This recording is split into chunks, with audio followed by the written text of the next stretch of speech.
Vamos a arrancar con nuestro primer invitado, el doctor Esteban Ron. Con él vamos a hablar sobre la propuesta de la alcaldesa de Guayaquil para el porte de armas. ¿Cómo está, doctor? Un gusto tenerlo en este espacio. Gracias por aceptar este diálogo. Bueno, muy buenos días. ¿Me escuchan? Lo escuchamos perfecto. Ya, yo en primer lugar una disculpa a ustedes y a la audiencia. Realmente el tráfico en Quito colapsó, así que apenas llegué a una gasolinera, pero el tema estaba preparado desde un inicio, así que dígame usted, con mucho gusto atenderé sus preguntas. Gracias, doctor. Quiero recordarle que en este panel nos acompaña también Carla Aro, con quien vamos a tener la oportunidad de hacerle varias preguntas a usted sobre este tema del porte de armas. Doctor, la propuesta que lanzó la alcaldesa de Guayaquil para el porte de armas, que es la manera de cómo se deben defender los ecuatorianos, ¿cómo analizarla desde el punto de vista del tema seguridad? Bueno, hay una desesperación de parte de los ecuatorianos por la inseguridad que estamos atravesando, pero parecería que no es la solución el porte de armas, porque lo decíamos hace un momento en un comentario que hacíamos con Carla, que tal vez los delincuentes van a andar ahora con armas y con permisos. Sí, definitivamente. Yo creo que no es una solución el tema del porte de armas. Y de hecho hay que entender la propuesta de ley de la alcaldesa Viteri de una manera integral. No es una propuesta de ley estrictamente jurídica, sino que es una propuesta de ley más que nada político y de un reclamo al gobierno central. En ese sentido es la lectura que se le puede dar, porque apenas son 5 artículos, y son 5 artículos que tratan de operativizar medidas populistas y de carácter populista antagónicas a la Constitución que no van a tener una aceptación general dentro del ordenamiento jurídico ecuatoriano. Entonces por ahí va. Vamos con el tema del porte de armas de manera específica. ¿Qué es lo que se requiere dentro del sistema jurídico y dentro del catálogo de derechos? Que justamente el porte de armas sea permitido, pero también una conceptualización desde el derecho a portar armas por la seguridad. Y esto no existe. Se va a requerir un cambio constitucional. Se va a requerir también un cambio del sistema jurídico que trata la materia. Por ejemplo, tenemos la ley de porte de armas, la ley inclusive, la ley de armas, municiones y demás, que son leyes que tendrán que ser modificadas. Pero si no tenemos el asidero como tal, constitucional para lograrlo, no se va a poder realizar esta situación. Entonces yo creo que todavía está en tela de duda el asidero constitucional en este sentido. Hay otros temas que van colindantes al tema de porte de armas, por ejemplo, que a las personas que se les están siendo procesadas o que son detenidas de un delito flagrante se muestran sus rostros. Eso también va contrario a las declaraciones internacionales de derechos humanos de los cuales el Ecuador es suscriptor y que también está dentro del catálogo de derechos de nuestra Constitución. Y finalmente el tema de cambiar las atribuciones y funciones de las Fuerzas Armadas. Eso también requiere de una reforma constitucional. El proyecto de ley por la vida, que se lo ha llamado, creo que todavía está muy maduro, si le podemos decir, no está asentado, y hay una cosa, hay que ser súper responsables cuando se presenta un proyecto de ley en ese sentido. No solo es que yo presento una exacerbación jurídica, es decir, unos artículos que quiero que se incluyan y yo no sé dónde, o que salga una ley paralela. Estos 5 artículos que ha presentado la alcaldesa Viteri al gobierno central requieren de reformas constitucionales a nivel de ley orgánica, a nivel de leyes ordinarias y en un sinnúmero de cuerpos normativos que no se ha hecho alusión a los mismos. Entonces yo creo que también por ahí va. Hay otra cosa además que yo considero que pasó y que vale la pena resaltar, es que el gobierno central se ha pronunciado endeblemente respecto de esto. Escuchaba ayer declaraciones de la ministra Vela y decía que está siendo analizado. Todo está siendo analizado en el Ecuador realmente a partir de este tipo de proyectos, pero definitivamente lo que se trata de realizar, y creo que en este momento requerimos ya de decisiones inmediatas y que se les diga manifiestamente que este tipo de proyectos son inconstitucionales. ¿Por qué? Porque si no se generan expectativas y exacerbaciones que mal hacen a la opinión pública y que realmente generan un desgaste de los temas coyunturales que realmente se tienen que estar atendiendo en este momento. Esa sería la respuesta. Doctor, bueno, si bien es cierto, a la persona que en caso de que se apruebe esta propuesta, que yo la veo bastante compleja, si la policía para que porte el arma para disparar a un delincuente no lo puede hacer. a no ser que el delincuente lo esté atacando. Este porte de arma no es que te dan permiso para que tú dispares a un delincuente. Aquí hay que ver las reformas que se van a dar y bajo qué argumentos la persona que use un arma y dispare a una persona que puede ser alguien que le está robando. Ahí hay que hacer muchas reformas. Aquí hay una cuestión de que de alguna manera hay que discutirla y hay que seguir hablando de estos temas, porque yo creería que no es solamente autorizar el porte de arma y ya. Sí, definitivamente, es que es lo que usted dice. Esas son las reformas integrales a todo el sistema jurídico. ¿Sí? No es que yo puedo decir, quiero un cambio a nivel constitucional y quiero en ese sentido que se realice y se permita que cualquier persona porte armas, ni siquiera con condicionamientos. No se puede realizar de esa manera. Es irresponsable. Además hay otras cosas que considerar, que son los factores de carácter cultural, los factores de carácter histórico, los factores de carácter social. Las personas que digamos que van a portar un arma requieren de ciertas características respecto tal vez a la tolerancia, de niveles de niveles psicológicos y demás, y que se garantice que la persona que va a portar armas no la pueda utilizar en un uso, por así decirlo, indiscriminado o a discreción. Entonces el tema del porte de armas es algo bastante complejo, y es lo que usted también dice. Van a depender de las condiciones en las cuales el arma, no solo en el porte, sino ya en la ejecución como tal, o en la utilización del arma, tiene que cumplirse ciertos direccionamientos respecto del ámbito penal. Porque sí, imagínense usted, si es que yo no tengo un asidero jurídico en el caso de juzgamiento de un uso excesivo, digamos, del arma, entonces no va por ahí, definitivamente este proyecto de ley yo creo que tuvo más un componente político, un componente populista, un componente discursivo, porque fue realizado y entregado en un momento en el cual los ánimos entre los representantes del Partido Social Cristiano y el gobierno están caldeados, y que no va a tener ningún futuro, porque no hay asidero legal. De todas las normas presentadas en este proyecto de ley, solo hay una norma que es aplicable, que es el tema de la estructuración de un sistema de verificación previa de antecedentes penales o criminales para los extranjeros. Eso sí se puede adoptar a través de políticas unidireccionales por parte del Ejecutivo y por parte de la Cancillería. Eso sí se puede, pero no se requiere tampoco de ley. ¿Sí? Se requiere de la fijación de una política pública y de una decisión gubernamental que será ejecutada por el Ministro de Relaciones Exteriores. ¿Sí? En virtud, obviamente, de los estudios que se tienen en el caso de los índices de criminalidad internacional, etcétera. Pero todo lo demás no tiene ningún asidero de carácter constitucional y legal, vuelvo y repito. Es un tema político, es un tema discursivo, es un tema de exacerbación que lamentablemente salta a la opinión pública, pero creo que tenemos que ser tajantes en ese sentido y declararlo como que es totalmente improcedente para no desgastar a la sociedad, a los electores y en general al gobierno en un tema que nada tiene que discutirse en este momento.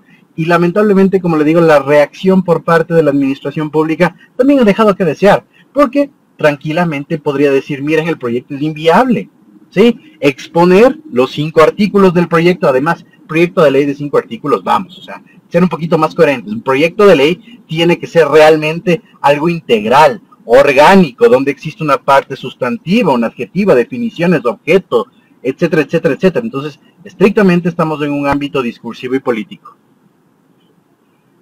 Buenos días, Carla Aro le saluda. Hemos escuchado un poco la parte técnica, la parte jurídica y como usted manifestaba, pues los vacíos legales que hay dentro de la ley para poder aprobar o llevar a discusión un proyecto de estos. Pero vámonos por la parte social, porque toda acción trae una reacción, y si una persona tiene permiso para portar armas y viene alguien violentamente, obviamente va a reaccionar y muchas veces no podemos controlar eso, por un lado. Por otro lado, la acción de la alcaldesa en un momento coyuntural, en el momento exacto, político, obviamente trae la reacción de la opinión pública. Pero el tema central, y usted como director de la Escuela de Derecho, como conocedor de la parte social del país, sabemos que no es realmente esa la solución, pero ¿qué podemos responder ante las exigencias que nos hacen los ciudadanos? más allá de las cosas que se puedan decir o proponer, sean estas que sean coherentes o no sean coherentes. ¿Cómo a través del derecho podemos un poco contrarrestar estos problemas sociales que vive nuestro país? Ok, muchas gracias. Es excelente su pregunta, Carla, por la diversidad de materias que esta trata. Sí, definitivamente, y es una cosa que usted lo señala. Los procesos legislativos y los procesos de reivindicación de derechos y los procesos que devienen o que van a reaccionar en un cambio estructural no son solo jurídicos. La norma hace de colchón. La norma es la que va a permitir. La norma es la que va a lograr dar atribuciones y funciones. Pero por eso las normas y los proyectos en general de política pública cumplen un ciclo. Y quienes estamos en el estudio de la administración pública, no estrictamente el derecho, sabemos que ese ciclo es bastante complejo. Entonces, partimos de lo jurídico. Requerimos normas coherentes. Todas las normas, como usted bien lo señala, tienen el efecto jurídico de acción-reacción. Entonces, digamos que en este caso queremos brindar una solución integral al tema de inseguridad y al clamor social. Ok, veamos qué normas, en primer lugar, tienen que modificarse para lograr una finalidad. ¿Cuál es la finalidad? Subir los niveles de seguridad. ¿Dónde está el problema estructural? No lo sabemos. Y ahí vienen los estudios de carácter sociopolítico, sociológico y de carácter cultural. Y ahí es donde se generan los determinados nichos legislativos. Una vez que yo sé dónde puedo accionar, empiezan las reformas normativas, ¿sí? Y otra cosa, viene el tema técnico, viene el tema de la administración pública per se, de donde viene la política pública. En este sentido, pues, el gobierno deberá también destinar ciertos recursos y hacer los estudios de carácter económico. Eso es el tema. El tema de la inseguridad no se agota en reformas legales, no se agota en un articulado discursivo, se agota cuando hay una política pública integral. Y para esto es súper bueno que usted señale el tema de la Escuela de Derecho. ¿Cuál es la clase que yo imparto en la Escuela de Derecho? Es sistemas jurídicos y políticos comparados. Nosotros podemos tomar y podemos realizar estudios de lo que va pasando en ciertos países como modelos y ejemplos. Pero esos modelos y ejemplos tienen que ser definitivamente adaptados y adoptados dentro del contexto que nosotros tenemos. Y las buenas prácticas en este sentido de seguridad tienen que ser adoptadas. Pero, nuevamente, esto es política pública, esto es un ciclo, esto es un conglomerado, es un estudio integral, transversal, interinstitucional, inclusive intersubjetivo en las materias que se va a adoptar, no en una ley. El componente jurídico es mínimo. Y eso es lo que creo que a veces no cala dentro de la ejecución de políticas públicas cuando estas son solo tomadas como un asidero legal que requiere alguna situación. Y el claro ejemplo de esto es la solución que se trataba de brindar a través de este proyecto de ley con la parte en cual las Fuerzas Armadas deberían unirse a la policía para la seguridad. Estoy de acuerdo con esa intencionalidad. De hecho, se puede en un estado de excepción realizar esta excepción. Pero, ¿qué es lo que sucede? El artículo, por ejemplo, 148, 158 de la Constitución, dicen cuáles son las competencias de la policía y de las Fuerzas Armadas. De la policía, la seguridad ciudadana, y de las Fuerzas Armadas, la soberanía y la seguridad territorial. Ahí yo veo un cruce de cuestiones que tienen que ser asimiladas a través del colchón que ya le explicaba, que son las normas. Y de ahí lo demás tiene que viabilizarse a través de otro tipo de circunstancias cuando el problema es estructural como el que se plantea de seguridad. O sea que podríamos hablar más bien que hay que hacer un poco de reformas o establecer competencias un poco más abiertas para que todas estas entidades o estos organismos puedan participar de forma conjunta en la seguridad. Definitivamente. De hecho, le voy a dar una pauta, estimada Carla. El COTAD, el Código Orgánico de Ordenamiento Territorial, Autonomía y Descentralización, que es en el cual se fijan las competencias de los gobiernos autónomos descentralizados, incluyendo la alcaldía, tiene artículos determinados que hablan sobre la seguridad. Y por ejemplo le dicen y le mandan a los alcaldes e inclusive a los prefectos para que se realicen planes de apoyo integral en materia de seguridad con apoyo de la Policía Nacional. Cosa que todavía nosotros no la hemos visto bajo ninguna circunstancia en ninguno de los gobiernos que están planteando este tipo de reformas. Lo interrumpa. ¿Sí? Entonces, perdón que lo interrumpa, pero los gobiernos autónomos descentralizados tienen estas direcciones de control ciudadano y ellos trabajan de la mano con la policía, pero obviamente hay competencias que no las tienen, porque por ejemplo cuando es feriado o estos estados de excepciones que ha habido, estas direcciones han trabajado de la mano con la policía, que muchas veces en ciertos cantones no abastece. Entonces, ellos manifiestan, bueno, nosotros podemos hacer un control hasta cierto punto, hasta cierta manera, pero hay cosas que se va de las manos. Entonces, ¿cómo irnos más allá? O sea, ¿cómo darles de pronto un poco más de apertura, tomando en consideración que tampoco es que la seguridad sea competencia 100% de los municipios, porque lo que manifiestan ellos es no tenemos recursos y aún así en la actualidad nos han cargado el tema salud? O sea, tienen una contradicción y todo va por el tema económico. A pesar de eso tenemos un problema interno en el país, es la inseguridad, y ya tenemos nuevamente el doctor Esteban Ron con nosotros para poder terminar un poco, concluir la entrevista con las expresiones de él dentro de la recta final. Mil disculpas, mi querido doctor, estábamos en una grandiosa conversación con usted y usted nos manifestaba, pues, bueno, estábamos justamente hablando de pronto extender competencias a entidades, organismos para poder vincularlas de mejor manera. Una de esas eran, pues, los gobiernos autónomos descentralizados que tienen direcciones, instituciones, aunque no tienen las competencias a nivel general. ¿Cómo podemos hacer para vincularlos y para trabajar de manera conjunta en un problema, pues, que nos acecha a todos? Excelente, y mil disculpas nuevamente, a veces la señal, tuve que volar a la oficina ya. Pero bueno, a ver, ¿qué es lo que pasa? El Código Orgánico de Ordenamiento Territorial expresa claramente que hay dos opciones. La una es la ejecución de planes integrales en los cuales se involucra a la Policía Nacional con los gobiernos autónomos descentralizados. ¿Y por qué se da esto? Por un tema de territorialidad. ¿Quién más y quién mejor que los gobiernos autónomos descentralizados para poder realizar el estudio específico de cuáles son las necesidades respecto del tema de seguridad? La seguridad de Guayaquil no es la misma seguridad que se requiere en Quito. La seguridad que se requiere en Cuenca no se requiere en Ibarra, etcétera, etcétera, etcétera. Y por eso se da esta posibilidad de articulación a través de los planes específicos de seguridad. Y quienes están llamados a realizar esta situación, la Policía Nacional conjuntamente con los gobiernos autónomos descentralizados. Ahí tenemos una salida, ¿sí? Es una salida directa bajo las funciones y atribuciones que tienen los gobiernos autónomos descentralizados. Ahora, ¿qué pasa con el gobierno central? El gobierno central, igual sobre la base de la propia Constitución de la República y sobre la base de las atribuciones y funciones que se le han otorgado a esto, debe ser quien fija las reglas de juego respecto de las atribuciones y funciones de la seguridad nacional. Y ahí tenemos que hacer una diferenciación. Hay seguridad nacional territorial, que es la que se encarga las Fuerzas Armadas, y la seguridad nacional y la seguridad pública. De eso se encarga la Policía Nacional. ¿Qué es lo que se requiere en este sentido? Como le decía Carla, estimada Carla, previamente, se realiza una política ya de intervención. Las políticas públicas tienen varias alternativas, pueden ser de intervención, de reacción e inclusive de planificación. En este momento se requiere de una política de intervención, se requiere que el Estado comience a actuar, se requiere que se forme, y eso es la sugerencia personal porque no veo otra solución, un gabinete específico para el tema de seguridad con los entes rectores de la materia en específico, Policía Nacional, Fuerzas Armadas, SNAI, Gobierno Central y demás. Y una cosa que es un déficit que tienen todos los gobiernos en democracias inestables como la latinoamericana, es el tema de los recursos, ¿sí?